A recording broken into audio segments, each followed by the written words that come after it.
All right. Welcome, everybody, to a new episode, an evening episode, actually, of Goosebump Moment Presents. We're going to be tackling a very kind of a hot button topic at the moment. This is Yolanda, she prefers Elam, who is an addiction specialist. And we are going to be talking about her why she got into this and how she got into this, and then a little about what she's doing at the present moment. So, welcome, I really do appreciate you taking some time in an evening, this kind of late in the evening. You got kids, To correction, I have grandkids, but they're grand. not with me right now. But yes, thank you for having me, BJ. Super excited. And yeah, it's night and it's raining. So Oh no. it's 52 degrees, it's raining outside. But it's still a wonderful, beautiful night. So I'm grateful. Well, and you guys kind of need the rain a little bit, don't you? Yeah, we haven't had any for a while. So yeah, the trees and grass are happy, Yeah, as I'm they sure should they be. are. I'm As sure the they stray are. dogs and cats too. Yeah, everybody out there, yeah, they're all grateful. And I just heard my Echo Dot just warned us that there's a flash flood warning tonight all the way till tomorrow morning anyway. So Oh, the you're gonna rain's like not going nowhere anytime soon. what the old adage: when it rains, it pours, right? Right? Yeah. Okay, let's get into this. How did you become an addiction specialist? Yeah, I love that tagline you gave me. I guess the only way you become special is something is when you've experienced a lot of it. And so being that I found myself in the bottom of a bottle drinking through alcohol for 2 decades, then yeah, I would consider myself an addiction specialist. And then getting out of that and being sober now for almost 4 years, that's, Bravo. yeah, that's Yep. how I got that title. Bravo. Experience is the best teacher.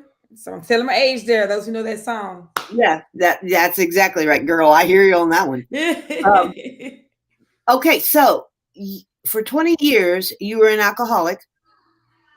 What made you decide now's the time I need to stop?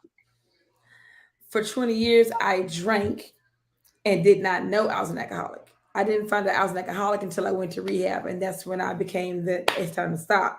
Because for at the end of that decade, the 2 decades that I drank, towards the end, when things got really bad and I had that suicide attempt, when I ended up in rehab, that's when I learned that I suffered from the disease of alcoholism and realized that I was addicted to alcohol and hence an alcoholic. I didn't know the entire time I was drinking.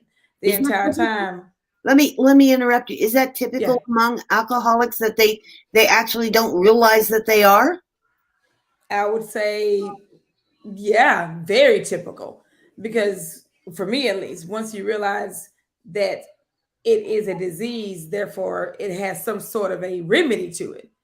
I kept going to doctors trying to see if I had bipolarism, was I suffering from anxiety, was I just an immature adult, was I weak, was I not praying hard enough? So when I realized that it was nothing about me and anything that I was doing wrong, I literally have a disease. It's no different than cancer and hypertension and chronic diseases. They have treatments, just no cure, right? So I didn't know it until I got in rehab. That's when I Okay. found out. Okay. So was rehab hard? No, rehab was amazing. Rehab was the it was it was the first time so I'm 49 years old, right? So I was married for 30 years. So in those 30 years of marriage, I was a wife, a mother, a student, a teacher. I had all these responsibilities and roles and all the things I've been doing. So rehab honestly was the first time I had decompressed from my life. It was the first time that I spent any length of time with no accountability to anybody. I didn't have to worry about taking anybody to school, having to go to work. I literally was away and able to focus on myself for the first time. Which gave you the strength to continue into the rehab, right? No Yes. distractions, no requirements, no schedules. Oh yeah, schedules, but the schedules were exactly what I needed. It Yeah. was it Yeah. was kind of like, if the phone rang and there was somebody calling for me, I could actually go like and not have to answer the phone, versus out there in the world. I always have felt obligated. Oh, well, they need me. Well, let me put myself on this back burner over here so I can take care of everybody else's needs. But in rehab, I was my need. and I got to at least start taking care of myself. And then after I spent the 10 weeks, because I did a 30-day of residential, and then I did extended outpatient and extended inpatient. So after I finished, I was about 10 weeks in. Then I really started digging deeper, like, okay, well, what is this and how can I treat it? Okay, so then why the transition into now what you do? You're a motivational speaker, you're out there in colleges, community schools, Yeah, you're helping others. What's your right. message? What is your message that you're getting to these? Yeah, that finding out that it's a disease is just the beginning. Right. When you realize, when I can look at my little time clock and realize that I have not had a drop of alcohol in over 1,300 days, not drinking was not my problem, clearly, right? Because I have not drank, so that wasn't my problem. It was all the habits and thoughts and beliefs that I had formed as I was drinking. That was the problem. And even when I stopped drinking and started creating my life and living my life, I still was not dealing with the problems. I wasn't dealing with the root of it all. So now that I know that that's the situation and I'm aware of it, now I get to start.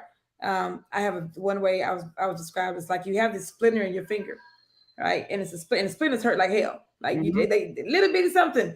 Mm-hmm. But for my life, I'd always kept putting, and it was fun stuff. I would put like candy on top of my splinter, some cheesecake, some chocolate, it was all sweet fun stuff, but it was still covering up that splinter. So once I started removing things and realized, oh, that still hurts. But that still hurts. Oh, that still hurts. So now I get to go dig as deep in and get the splinter out. So when the splinter's gone, the pain is gone, and That's then a I don't have pretty to. good analogy. That's a pretty It's good really nice. analogy. Yeah, yeah. Um, so when you're speaking to young kids, and I know that that's an issue among young kids, that they're just getting into it and they don't realize that it's a problem. They don't realize that they got a problem, uh, Yeah. because that's especially among teenagers. What's a Friday night or Saturday night party without a little bit? Right, right. Yeah. What I do is I try to get everybody to understand that whatever it is that you're using the substance for, like for me, at the beginning, drinking alcohol was just fun. Hmm. It was a way to go out and celebrate birthdays and promotions and hanging out with the girls and the people from work. So it was just fun. And then after a while, it became like, oh, well, now I'm bored. So let me try some different kind of drinks to drink. Or then it became, well, now I'm sad. So let me mask my pain by a cup. So it's progressive. And the way it's advertised in social media and on television and all the other modalities, the kids only see the fun side. So Right. what I do is I let them see, like, oh yeah, it's all fun. And I will attest, I've had some wonderful memories from my drinking days. Some really good fun. But when I fast forward to where I am today and to the point that I actually wanted to end my life because of the addiction, it's no fun anymore. No. So I let everybody know it's just it sneaks up on you. You just don't know what's happening. And then it becomes a mindset. You got to change the mindset. You got to change the input that's That's coming right. in. You Yes, know, and we control the input. yes, we do. But a Yeah, lot of we people control don't the believe input. they can. Yeah. That's exactly. That's Yeah. right. And that's exactly why I'm created without created, to let everybody understand that everything we do and have done in our life is a choice. We control our choices. If I'm unhappy, I'm choosing to be that way. If I'm frustrated, I'm choosing to be that way. Just like the opposite. If I'm excited, if I'm grateful, if I'm fulfilled, I'm choosing to be all those things as well. So when you understand that the power is you, then you can create whatever you want to create and you can live the way you want to live. It's just that shifting of it all, but that takes work. It's not easy. It has not been easy. It's still not easy. It takes work day by day to shift. But over time, once you get that one splinter out and you shift in the area, well, now that feels better. So you focus on that, and the rest of it are not as difficult Do you to pluck. one of my mentors, there's a quote that he says, and I just absolutely love it. He says, in today's culture, we always extort knowledge is power, you know. But he said, I'm going to take the opposite road because I believe knowledge is empowerment. And the more you Okay. know, the more you can empower others. When you know better, you do better, right? Exactly. Yeah. Exactly. Yeah. and you can teach others to do better, Yeah. Or you could at least share your stories and in which is hopes what that you do. choose to do better because they know this because they can. I'm a former storytelling coach. Let me tell you something. People like sharing stories because they like the idea of the notoriety or the fame that comes with the stories. The problem with that is people don't know how to tell their stories, and then the story is a once you verbalize it and you share it, it doesn't become you. It's not about you. Now Right. it's about the people that you're connecting with and contacting with and relating with, and Uh-huh. and again empowering them, because if one person can hear your message and your struggle, you can change a life or Exactly. a That's life. right. Yeah. That power, it's like in scripture, right? The Yep, power of the tongue. yep. And it's not just to quote the scripture. The power of the tongue in general is powerful when Communication. we use our voices. Yeah. Again, I'm a speaking coach, and I can tell you, think I people believe that I say this tongue in cheek, but I'm serious. Words matter.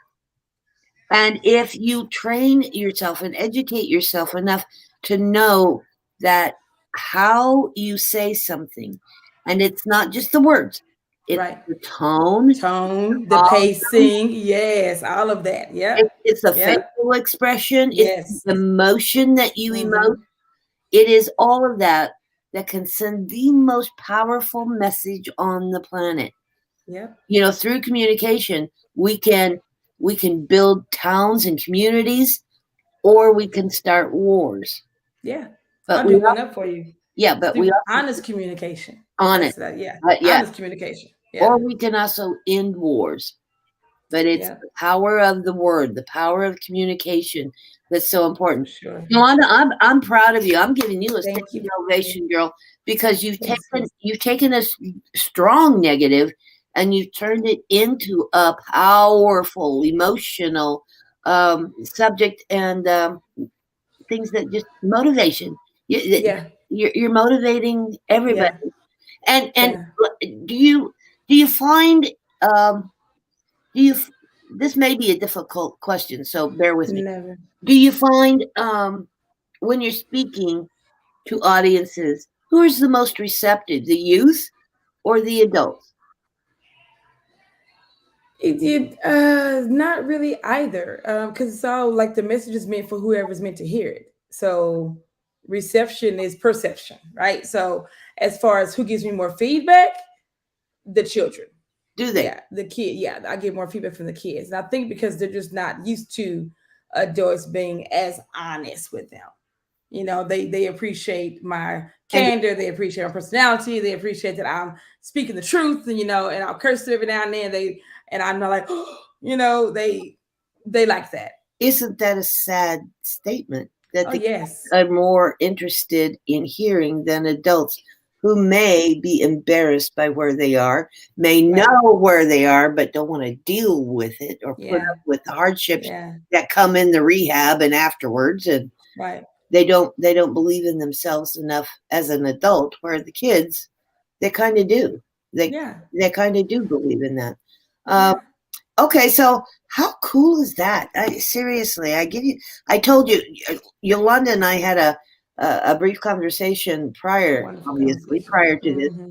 I have a dear friend. I hope she's watching. If not, I hope she catches the replay. Hello, Diane Law. Um, Diane is a dear, dear friend of mine. She is also a recovering alcohol and drug abuser, and she is going on 42, 3 years sober, Love it. Love it. and she has devoted a lot of her time in with AA, and Hmm. has mentored hundreds of people and has Hmm. helped them into recovery as well. And, There's two and things I love about what you said. Oh, I'm sorry. Go ahead, BJ. no, that's all right. Go ahead. Oh, yeah, that you were able to say her name, right? And that you also attributed to the success of the AA 12-step programs. Because Mhm. what I've noticed is there's still too many alcoholics and addicts out there who are living in this shame cloud, you Right, know, the right. anonymity. And I'm all about that because I went to 12-step program with AA and I love them for what they did for me. But at the end of the day, there's no shame in the fact that I have a disease. There's no guilt in the fact that I've made choices that got me to where I was in the first place, what they call a rock bottom. So I'm just grateful to hear that you were able to say her name, and she Yeah, has that much decades of sobriety, and she's willing to not be anonymous about it. she's an amazing woman. And one of these days, if I can, I told you I would connect you. I haven't done that. Yeah, But yeah, one of these days, that might be a very interesting interview to get the two of you together on the show it would and be share both your experiences and your ideologies. And, I'm sure your experience was different than hers. But right. anybody that's listening who may be on the fence about what am I to do and where's this going and all that, the two of you may be able, through both of your involvement in whatever, Mm-hmm. can Mm-hmm. can touch a life and change a life. Yeah, I love that. That's Oh, what I'm gonna do. I'm gonna have a podcast. My podcast is gonna be Yourself Everyday Podcast, and part of the conversations was going to be always with a subtitle of flipping the switch, because everybody has some sort of trauma they've dealt with, some sort right, of darkness they have been through, right. and so. But when do we all flip that switch? Those who are now, on the opposite side of that coin. Well, When did you flip it? What happened? Like, and then somebody listening could be like, "Oh, so that's the way I can flip my own switch," or "Here's the way for me to get out of the darkness that I'm in." Because for one reason, for first of all, we all believe we're always alone in what we suffer with. yes, I we could have do. swore that I was the only person that had a problem with putting the wine bottle away and not dealing with my emotions, until you start opening your mouth and speaking your own truth, then you find other people who are the same. It is what I call ecclesiastical moment. It is. It Mm, is where it's cathartic. It is yeah, where you start speaking your truth, and you're not afraid of the shame or anything from anybody else because you've been there. You know it, and the yeah, whole weight of the world just evaporates. it does. I shared my story with you, and I won't go into Yeah, it. This it is was not about. amazing. It's Yeah. not about me. It's about you. But from where I grew up, and what ended it for me was the fact that I was diagnosed with cancer, Hmm. and that was the journey after recovery that led me to what I do and where I am now on a grander scale. Hmm. And I say this all the time. For me, cancer Yeah. was the best thing that ever happened to me. Facts. I'm with you. Yeah. Yeah. It Yeah. absolutely changed my focus, my mindset, Hmm. my direction, Hmm. my passion, my Hmm. intent, and that's something else I share. And I think you can relate with this too. Whatever you do, always started out with intentionality. Yeah. You've got to be intentional about You where you're do. going in your life. That's my key word this year, or next year. It's gonna be my focus word next year. Yeah, Intentionality. Yeah. it's amazing. Okay, folks, if you want to reach out to her, if you would like to invite Yo to come to your group or your town or your school or your university or your nonprofit and just speak, Yes. I have it scrolling down at the bottom. But why don't you just speak it so that maybe somebody can do that? How do they reach out to you? Yeah, the best way is to go to my website. It's www.loveyourlife.me. And Not your life, but your life. Loveyourlife.me. And if you Yo, scroll to the very bottom, yeah, love, yo, and not two yo's, just one. yeah, Loveyourlife.me. And I, at the bottom of the page, there's a connection box to put your email address in so you can be part of our private Facebook group where it's called BYO Boosters. So we don't have no negative Nancy's, no depressive Dans. It's all about joy, positivity, uplifting, and inspiring each other. So I would love to be a part of that group. And you can also get on my calendar and we can have a conversation and see how we can add value to each other and to the addiction community and the mental health community. So those are the best ways to reach out to me. I highly, highly recommend it. And I do have a recommendation for you, and we'll talk about that later. Yes. But yes, so Yo, thank you. I'm No, telling thank you, you. BJ. Good conversation. I love that we extended our conversation. It's like we just took our conversation and just upped it a little bit, another level, and just kept on going. It was a great talk. Yeah, it is, and see, that's why I love doing these things. It exposes the real person. Yeah. And that's what I want people to see. You're not just a business or just a speaker or just this or that. You're real. You've got Human being. action, Yeah. and Yeah. that's what I want. That's Amen. attractive. Yeah. Again, that's the attractive part that people don't understand. I'm pretty attracted to you though. You Oh yeah, know. yeah, yeah, yeah. Okay, guys, welcome. Thank you so much, Yo, again for coming back, uh, Thank you, coming, BJ. coming and agreeing to do this. And everybody, please, if you know somebody that is going through this kind of issue, please reach out to Yo. And if you forgot any of this information, reach out to me, and I have it, and I'll refer you to her. So please, please, please. Now, before we close, I always do this. I got to put in my little spiel. Oh yeah, go for it. If you would like to be a guest on Goosebump Moment Presents, any small business from a solo business owner to if you have a company of 500 or less employees, let's get you noticed. Stand out, shout out, get things going here for you. Reach out to me at goosebumpmoments.bj@gmail.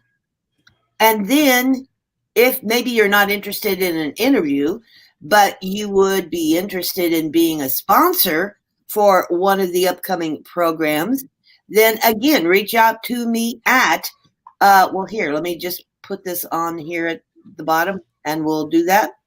You can email me at goosebumpmoments.bj@gmail.com. Either way, sponsorship or as a guest, just get a hold of me, guys. This is what this is all about. I'm here for you. This is nothing about me. This is all about you guys. I want to help you shine out, stand out, get noticed. And that's my whole passion. That's where I come from. Okay, everybody, thank you so much. Appreciate it, yo. I do. Thanks, BJ. Love you. I love you too, my girl. Okay, we'll see you on Monday. I believe it's Monday. I've got another one coming up. You'll hear more about it over the weekend. So stay tuned. All right, everyone. Good night, and Good we're night, everybody. yeah, and we're out.